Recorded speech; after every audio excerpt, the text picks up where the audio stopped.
Boleh dikatakan kebudayaan China adalah kebudayaan sapi, kebudayaan Mongolia kebudayaan kuda.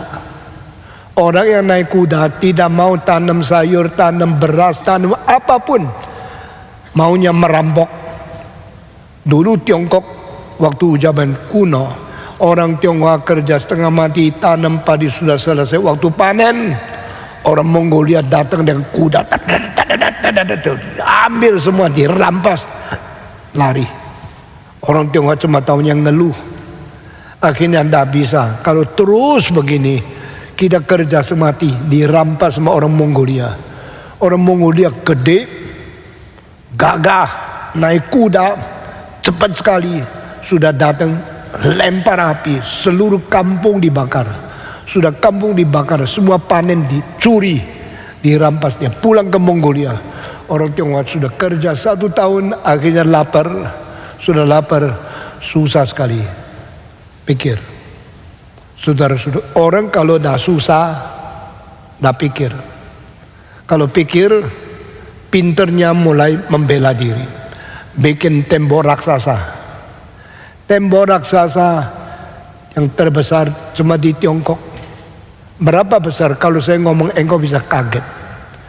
Dari sini Jakarta sama Surabaya 800 kilometer. Itu tembok raksasa, panjangnya 6.800 kilo. Berarti dari sini sampai Surabaya 8 kali.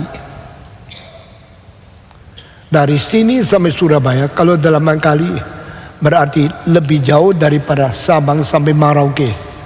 Itu satu tembok. Kamu pakai uang bikin tembok rumahmu, tambah satu tembok aja, apa uang berapa?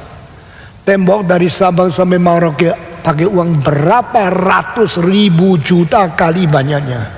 Tapi itu orang Tionghoa. Karena apa? Karena benci kuda. Kami sama-sama sapi. Waktu saya bangun, sapi bangun. Usai tidur, sapi tidur. Waktu saya kerja, sapi kerja. Sapi kerja sinkron dengan saya.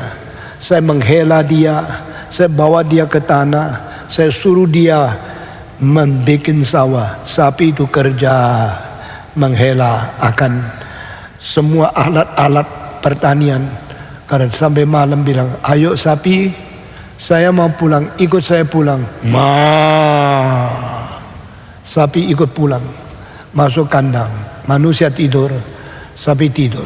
Sapi adalah teman manusia yang paling setia, yang paling rajin, paling taat, dan paling berguna. Orang Tionghoa banyaknya, penduduknya sampai sekarang masih nomor 1 di dunia, baru diikuti oleh orang India.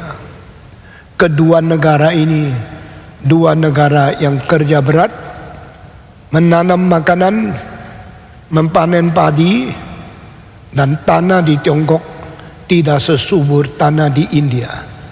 India cuma sepertiganya Cina, tapi India tanah boleh tanam itu kira-kira lebih banyak sedikit dari Tiongkok. Sehingga meskipun tanah Tiongkok 3 kali lebih besar daripada India, tapi penduduknya cuma beda 56 juta.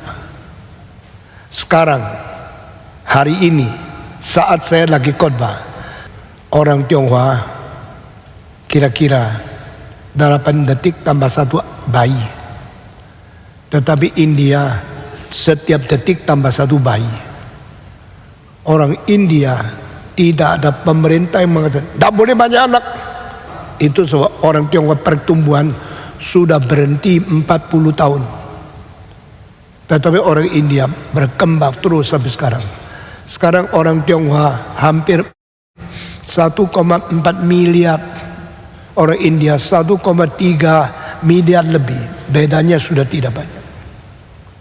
Nah, 2 negara ini semua pakai sapi, kerja berat. Bagi orang Tionghoa, sapi budak yang paling setia. Bagi orang India, sapi itu dewa paling penting. Mereka menyembah sapi. Mereka menganggap sapi itu dewa. Itu sebab orang India tidak mau makan sapi. Tidak boleh bunuh nenek moyangmu. Sapi itu nenek moyang. Bagi orang Tionghoa, sapi itu hidup kerja berat, mati dagingnya enak dimakan. Ini kebudayaan beda. Orang Mongolia tidak tanam, tidak kerja di sawah, taunya perampok.